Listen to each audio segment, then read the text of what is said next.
Hey there, money savers! If you have tried to save money but found it super tough, you're not alone, and it's definitely not your fault. The truth is, saving money can feel like an uphill battle, especially when we're bombarded with temptations every day. But what if I told you there's a way to save $10,000 easily without giving up the things you love? In today's video, I'm going to reveal 6 proven science-backed strategies that can help you save a whopping $10,000 quickly. You'll learn how to set up automatic saving rules, make smarter choices without sacrificing your favorite treats like pineapple pizza, and understand the real power of your money over time. But that's not all. I'll share personal stories about how my parents' sacrifices shaped my savings habits, practical tips to overcome temptations, and even how you can leverage your emotions to save more effectively. Plus, stay tuned to learn about an amazing tool that will make tracking your savings goals a breeze. By the end of this video, you'll not only have the tools to save big, but also the motivation to make those smart money choices every day.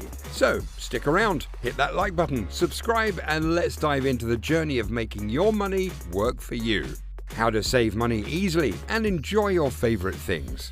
First up, let's talk about automatic saving rules. A study in 2004 showed that this method could help you save almost 4 times more money. And the best part, you can still buy things you love, like pineapple pizza, fun toys, and broccoli. But there's a special way to do it. Setting up automatic saving rules is a bit of work at first, but it saves you lots of time and trouble later. This method uses something called loss aversion. This means losing $100 feels a lot worse than the happiness of finding $100. So naturally, taking money out of your wallet to save can feel tough. For me, automatic saving rules mean I never worry about saving money. It totally removes the pain of feeling like I'm losing money. Now, imagine you earn $67,000 a year. By using automatic saving rules for just 10% of your income, you'd save nearly $7,000 in 1 year without doing anything after the initial setup. Think of it like a self-imposed tax, where your future self takes a 10% cut of your income to ensure you're set for later. Keep saving simple and see your money grow. Next, at the end of each month, I check what's left in my spending account. Any money that I didn't use, I move to my savings account. From there, my saved money has 3 jobs. It can boost my emergency fund, grow in a high-yield savings account, or work for me in my investment accounts. Now, about saving $10,000. Don't aim for that huge number right away. It's like trying to eat 10,000 slices of pineapple pizza. If you're not into pineapple on pizza, you'll think that's impossible, right? The best way is 1 slice at a time. So we break down that big $10,000 into smaller pieces. You need to save $833 each month. That still sounds big, but let's slice it even smaller. Here's how it looks daily. Cook at home instead of dining out saves you $10 to $15 each day. Make your own coffee instead of buying that fancy latte with oat milk, saving another $5. Cancel unused subscriptions like Netflix or Hulu, saving about $30 a month.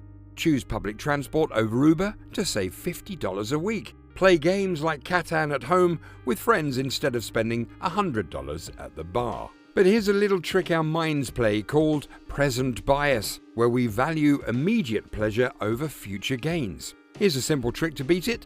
Don't just think you're saving $27.39 every day. Remind yourself that you're actually saving up to $10,000 by the end of the year. It's all about seeing the big picture to help push past the temptation of small, immediate rewards. Turning small choices into big savings. Suddenly, saving $27.39 a day doesn't just seem possible, it becomes a clear path to having $10,000 at the year's end. This is all from making simple, smart choices that perhaps others overlook. Now let's talk about taking back control of your emotional decisions. Big companies like Amazon, Coca-Cola, and Nike spend billions to understand you. They use psychologists, economists, and marketing pros to study what drives your decisions and desires, aiming to make you hit that buy button. But what if we could use this understanding for good? Not just profit. What if you could harness your emotions to improve your savings? A 2019 study showed that people were more than 3 times likely to save effectively if they could tap into their emotional strengths to guide their behavior. You might think it helps to constantly read stats about financial emergencies or retirement struggles. Yet, what really makes a difference is a simple personal question: why do I save? For me, the answer is my parents. They left everything they knew behind to move to the US. They worked long hours in factories, not for new clothes or fancy items for themselves, but to save every penny for their children's future. Their sacrifices are my why. They showed me that saving isn't just about money, it's about setting the stage for future generations. The power of personal why in saving money. Growing up, I didn't have much money. I saw all the little things my parents did to save every penny. I remember the coupons my mum carefully cut out and how we didn't wear Nikes or Jordans, but no brand shoes from Payless. My clothes were always too big because my mum knew I would grow into them. My goal, my why, is to give my parents a life free of financial worry, a life they never had. To keep this goal alive, I have pictures of my family all around my apartment. They remind me daily of why I'm working so hard, keeping me accountable and motivated. Simon Sinek talks about this as the golden circle, a model where success is driven not just by knowing how or what to do, but by knowing why. It's not enough to know how to save money or what strategies to use. These are important, but they follow after you find your true motivation, your why. This connection to your core values makes saving about more than just money. It's about fulfilling a deeper, personal mission. Also, growing up without much money can leave you with financial worries and traumas that affect you later. Oscar Wilde once said, "I can resist everything except temptation." I relate to that. I have a very addictive personality. Ever since middle school, I've been hooked on video games. In psychology, this urge is tied to gratification. Most of us give in to our impulses because of dopamine, the pleasure chemical in our brains.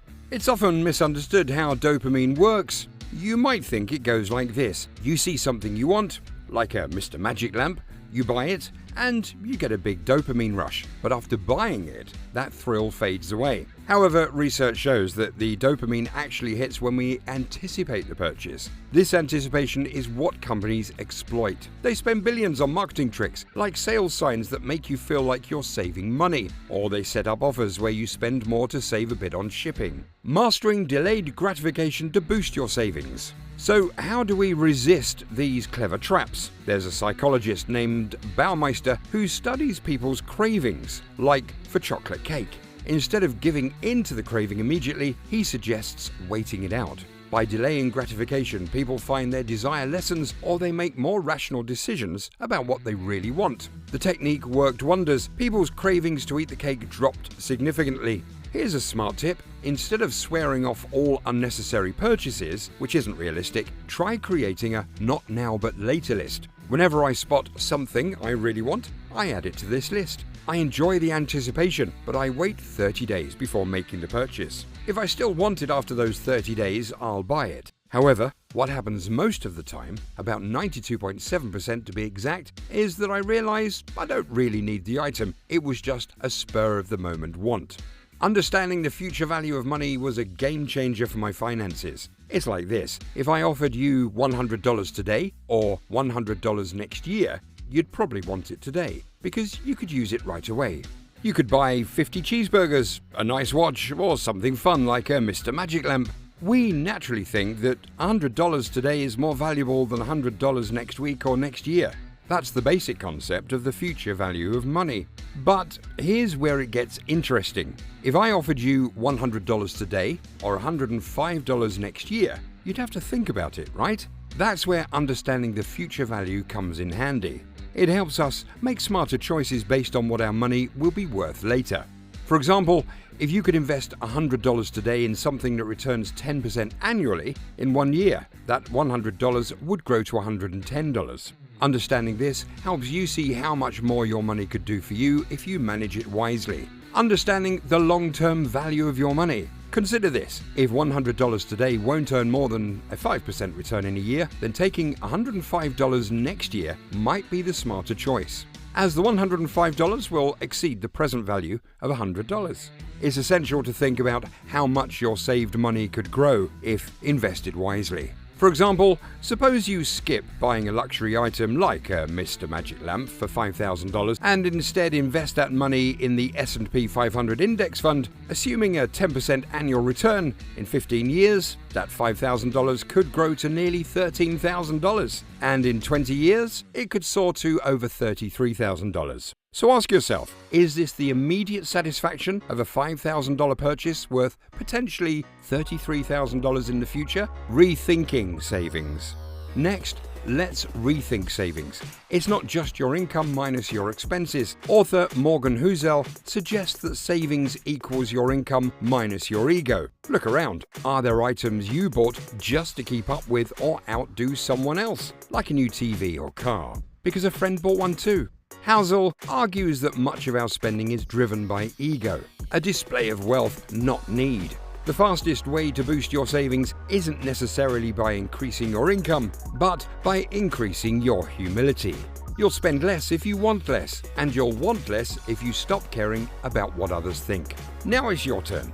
Start implementing these tips today and see how your savings grow. Remember, saving money isn't about depriving yourself, it's about making smart choices that benefit your future. Every small step you take now can lead to big rewards down the road. You've got this. Stay motivated, keep your goals in sight, and watch your savings soar. Thank you for watching. If you found this video helpful, please like, share, and subscribe for more tips on how to make the most of your money. Let's build a financially secure future together. And here's to your investing success. Profitable investing.